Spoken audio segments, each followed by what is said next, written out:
working with the local developers in the area that already own property and ensuring that we're bringing in small businesses. And so the great thing about our night market is we've utilized it as a small business incubation tool. Right? So we are able to help launch small businesses and mitigate the risk involved with a startup essentially in half, because we're able to take them to a controlled environment and have them test out product. Right? So now it's going to be bringing those small businesses and other very cool small businesses in the area and start building and uplifting the community. The last phase is a very important phase, and this is where funding actually comes in, right? And so this is working with the city to do a tax incentive overlay, right? So it's very complicated, but essentially you are able to attract businesses back into the area when they have, tax breaks and tax incentives to actually be back in the area. So that is the overall plan for the district. We're going to uplift the community. We're going to focus on economic development and bringing funding and opportunities, right? Because the last thing we want to see, right, is we continuously hear people complain about their area, right? This is one of the worst intersections in the United States. But instead of just complaining, we're doing something about it, right? And it's not easy. It has taken many, many hours. Has caused a lot of gray hair, but we're excited to be here, and that's essentially what it is. Please feel free to contact me. I have my number. Bill has my number. We do need to create public-private partnerships to get this done and find resources to bring back into the area. So that's it. Thank you so much.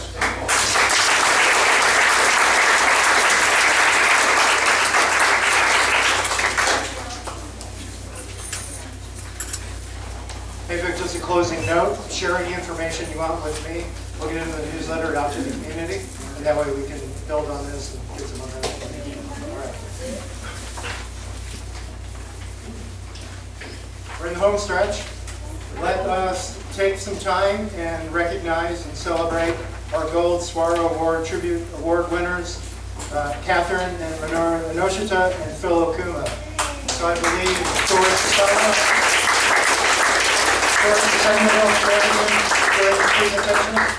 Is anyone else joining in with the presentation? All right. I just want to share a little background. You'll see in the program there are bios for all of our recipients. So I'm a bit of a historian, and I have access to newspaperarchives.com and Ancestry. So I was able to put these the bios together, and they were approved. So thank you for allowing me this joy and journey of learning about your background and your history and your family. But with that, I know that this is a multi-generational celebration. We're not just recognizing a lifetime of accomplishment, but encouraging our younger members that someday this could be you up here. So with that, Ancestry.com actually had old high school yearbooks. And I wanted to share the high school photographs of our recipients because this could be you someday. Life is going to go by fast, and I just wanted to share that. All right, so with that, let's go ahead and present our awards.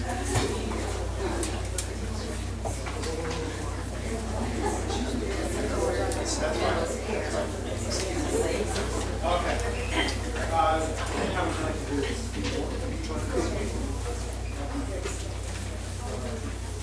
With that, let me go ahead and read the bios that we put together. Catherine and Minoru Ishinoda, devoted advocates for social justice and civil rights, exemplify a lifetime commitment to the mission of the JACL. Their journey is shaped by personal experiences of resilience and determination, intertwines with the broader narrative of the Japanese American community struggle for equality and recognition. Catherine Inoshita Kajimura was born in 1940 in Los Angeles to her Issei parents, Masai and Yoshihara Kojimura. Her family avoided the mass incarceration of Japanese Americans by moving to Bumblebee, Arizona at the start of World War II. In 1942, they relocated to Glendale, Arizona, where her father, Yoshihara, worked in produce for Tang's Market. Starting to see some connections with family names. Catherine graduated from West Phoenix High School and later married Minoru in 1962. Minoru was born in 1932 in Santa Maria, California, to his Issei parents, Sen and Maruji Inoshita. The Inoshita family were among the 13,000 Japanese Americans incarcerated at the Gila River Relocation Center during World War II. After the war, they settled in Glendale, where Minoru graduated from Glendale High School and earned a degree in engineering from ASU in 1957. Following their marriage in '62, both became lifelong members, active volunteers, and community leaders with the Arizona Buddhist Temple and the Japanese American Citizens League. They both became proud parents of their daughter, Sandra, at 71. Through those tireless efforts and unwavering support, Catherine and Minoru Inoshita epitomized the enduring spirit of the JACL. Their legacy serves as a testament to the resilience of the Japanese American community and inspires future generations to champion the values of equality, justice, and cultural preservation. So join me in awarding this award to the Inoshita.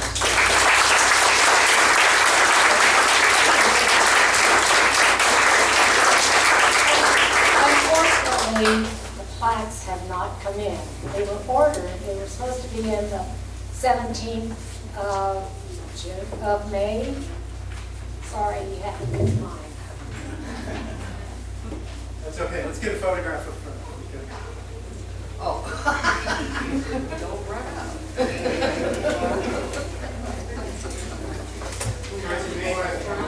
Very good.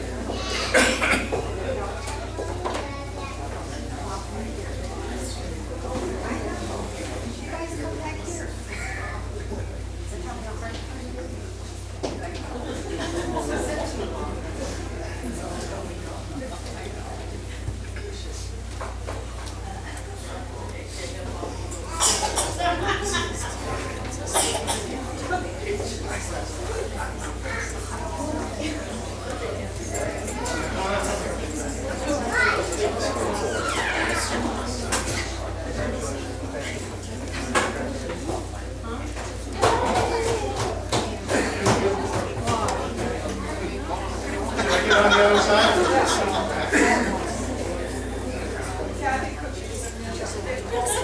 Could you get Doris, which feels in here? Doris, can you come on this side? They could be next to their photographs. Right there.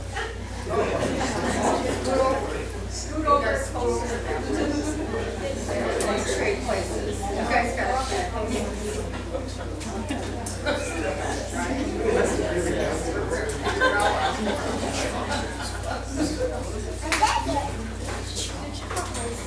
Okay, now just All right, for the winner. Prize. okay, Kathy.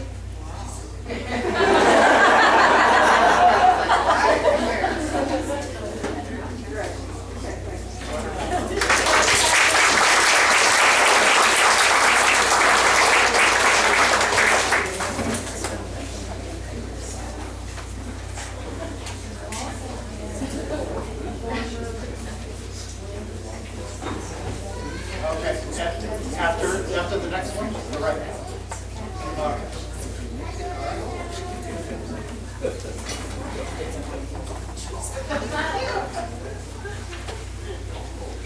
So our next winner is Phil Okuma of the Gold Saguaro Tribute Award. There you are, Phil. So Phil Taro Okuma, born in 1949 in Arizona, is deeply rooted in a family history shaped by resilience and community spirit. His parents, Hideko Helen Matsuo and Okuo Sam Okuma, exemplified strength amidst adversity. Helen was born in 1925 and endured the hardship of World War II at Gila River, where she completed her high school education and served as a nurse's aide at the camp hospital.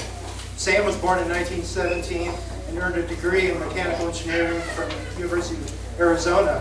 When World War II began, Sam held an engineering job in downtown Phoenix, but was forced to give it up because it was located south of the military dividing line of Grand Avenue. Growing up alongside his siblings, Jane and Don, Phil inherited not only his father's passion for fishing, but also his parents' dedication to community service. After attending Glendale High School, Glendale Community College, and Northern Arizona University, Phil married Betty in 1978. He worked diligently at Kraft Foods from 1985 to 2007, while actively engaging in volunteer work influenced by the values instilled by his uncle, Tom Okuma. Phil's commitment to preserving Japanese culture and fostering community connections led him to various leadership roles, including his involvement with the Arizona Buddhist Temple, Japanese Friendship Garden of Phoenix, and the Japanese American Citizens League. With JACL, he helped create the SA Challenge and served on the Arizona Matsuri Steering Committee, where he increased fundraising efforts through the water and soda booth at the annual Matsuri.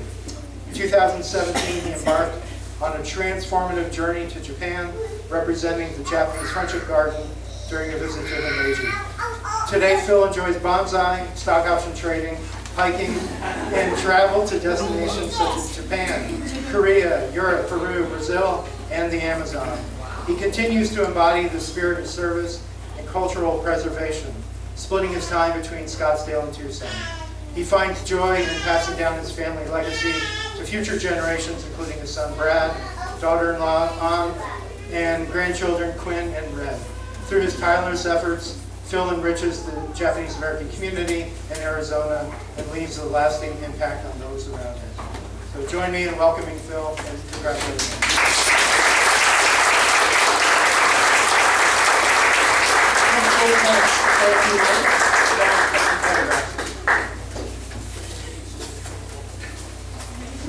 I'm not sure I deserve this award.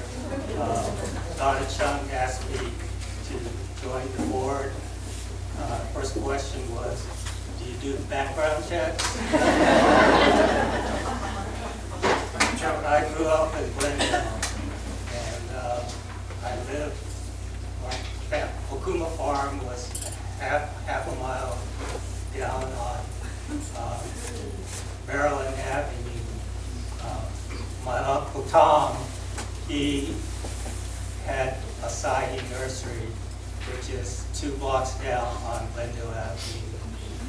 I remember Tanita Farms had their shipping warehouse right across Glendale Avenue, straight up south from here. Takiguchi Farms were a mile south of here. Mashinoshita's farm was on Bethany Home Road, about a mile and a half from here. So it was a really close-knit community. If you saw another Japanese family or someone downtown, you would know them. If you didn't know them, they were Chinese.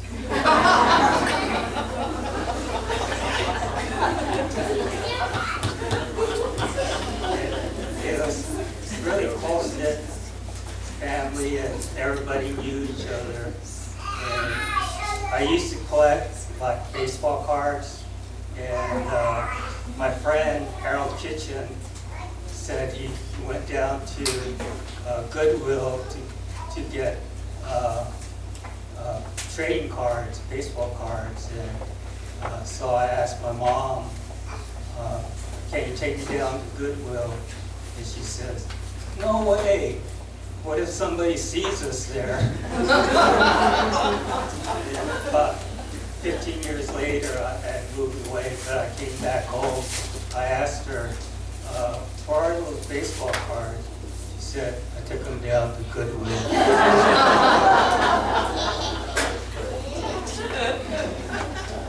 What makes this very special to be honored with this award is both my dad and my Uncle Tom received this award also, so it's really special for me to receive this.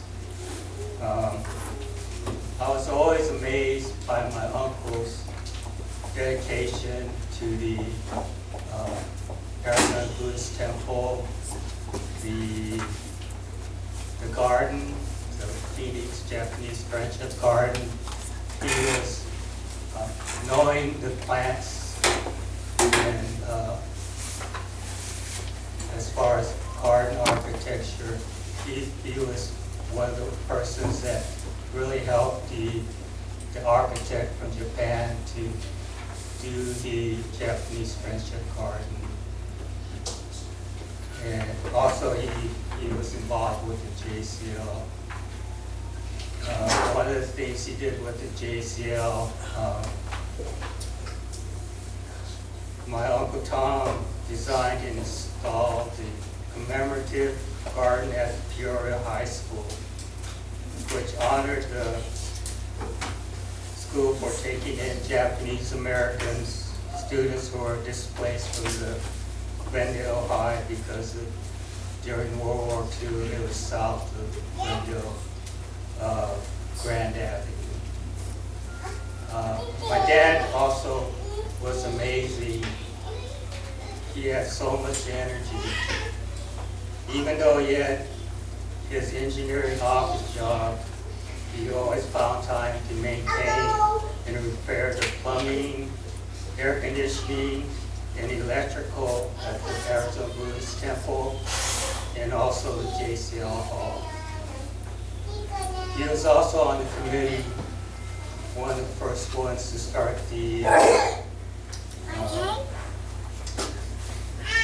credit union, JACL credit union. And he told me stories about how the Niseis were very thrifty and they had a hard time getting people to borrow money. All they wanted to do was to put it to the credit union and gain interest on it. And my dad was the same way. One time, to save money, he would cut my hair. And one time, he sat me down to get a haircut. I said, you know, I got tired of having to cut my hair, so I said, can you cut my hair, like, make this side shorter, my bangs all uneven, this side longer, take a gouge out of here. And he said, oh, that'll look like hell. Why do you want it cut like that? And I said, because you cut it that way the last time.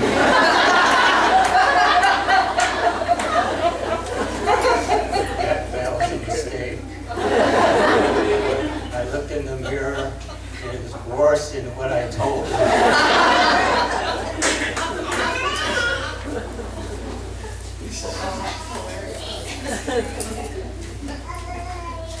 That taught me a lesson. I never recovered from that haircut. That's why I always wear a hat.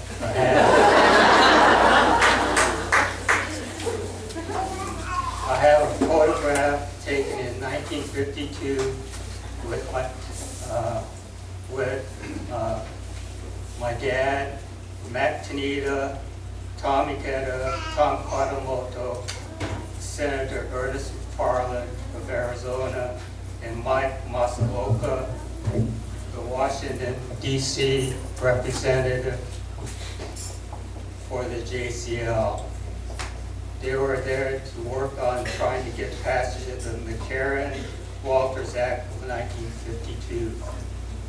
The act did pass, which provided Japanese and other foreign-born Asians to get their citizenship.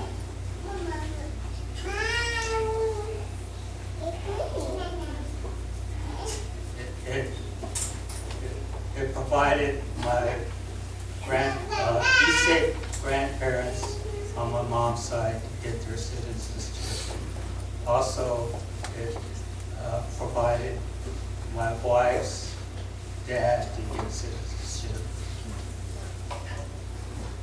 I'm very proud of all the Japanese Americans that have come before me. I'm very proud of being Japanese American. That's why I feel it's my obligation to support the Japanese community and keep the Japanese American spirit alive. Thank you.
we close out, I'd like to acknowledge, if you're able to stand, all past Gold Sparrow Tribute Award winners and Scholarship Award winners, if you could.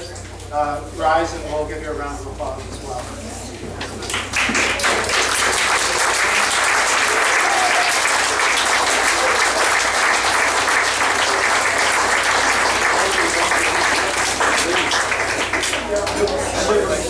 Okay, yeah, I have a list of them. By the way, Dr. Kathy Nakagawa, I think we're going to create something like a Triple Crown Award to win the scholarship, to be a keynote speaker. I think someday the Golden True Award. So there's a challenge for you young members as well. I think it could happen, all right? All right, so some closing remarks. So thanks for being a good sport with those older photographs. I got a second opinion and somebody said it was okay. So just want to make sure that you're good with that as well. Let's see some announcements. Just in time, it was announced through the Consulate General of Japan in Los Angeles that there is a new travel to Japan opportunity for 2024 high school graduates. So it is in August, and the application deadline is June 5th. So we have some information on it, and you can apply. Only 3 spots are available, but we're looking for Japanese American students to attend. So these are for, again, 2024 graduates. All right? Let's see, we just announced that. T-shirts, as a reminder, $20. You can pay with credit card as well. If you are not a member or need to renew your membership, please do so. Again, you're going to get a great card. Do we have extra food this year? We did last year. No extra food, forget I mentioned that. Again, congratulations to all of our winners. Thank you to all the volunteers. Oh, I had talked about the program. On the back of the program, if you have an absent on the back of the program, you get to take home the centerpiece. All right? So no fighting, no arm wrestling, anytime. All right? So again, thank you to all the volunteers and our winners. Let's close out for you.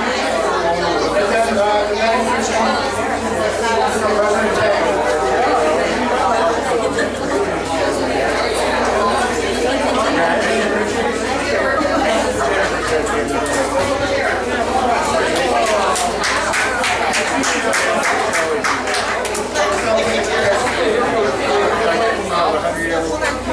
Thank you very much, Bill.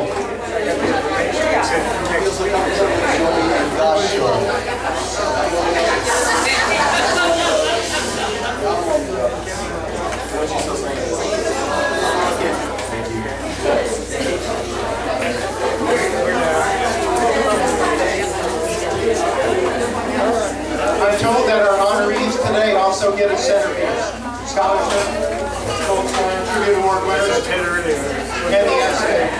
All right? Thank you. And if we could close out the music. Thank you, everybody.